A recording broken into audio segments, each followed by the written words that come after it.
ఇదేంటంటే గంటకి 10 కిలోమీటర్లు వెళ్ళద్ది. ఇక్కడ ఎవరు కూడా క్రూ మెంబర్స్ అయితే లేరు, అందువల్ల వెళ్తా ఉన్నా. చూడండి హెవీగా సౌండ్ అయితే వస్తూ ఉంది.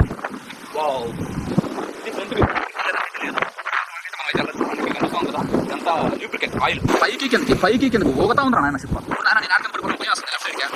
అసలు అలలు చూడండి, ఓ దేవుడా. ఈ అలల వల్లే, ఎందుకంటే వాకింగ్ ఎక్కువైతే నాకు వచ్చేది, ఈ అలల వల్లే నాకు హెల్త్ అంతా దెబ్బతీసింది. అమ్మో, నేనైతే ఎక్స్పెక్ట్ చేయాలి నడి సముద్రంలో ఈ విధంగా అలలు ఉంటాయి అని చెప్పి. నేనేమనుకున్నా అంటే మనకు ఒడ్డున అలలకి వస్తుంది కదా, ఆడుంటాయి అంటే నీకు నడి సముద్రంలో అంతా ప్లెయిన్ గా ఉంటుంది అనుకున్నాయి.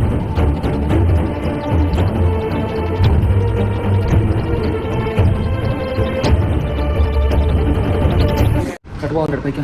నాకేమో వామిటింగ్ అయితే వచ్చేటట్టుంది గట్టిగా, అందువల్ల రూమ్కి వెళ్ళి ఆ వామిటింగ్ అయితే చేసేసుకున్నాం. అప్పుడే నేను కొంచెం సెట్ అవుతాను. అసలు మైండ్ అంతా తిరిగిపోతుందంటే చొక్కాలు కనిపిస్తుంది. మీరు ఏమనుకోండి, నేనేదో నటన గిట్టను అనుకున్నారు. ఒకసారి మీరు వచ్చి ట్రావెల్ అయి చూడండి, అప్పుడు అర్థం ఉంది. అబ్బో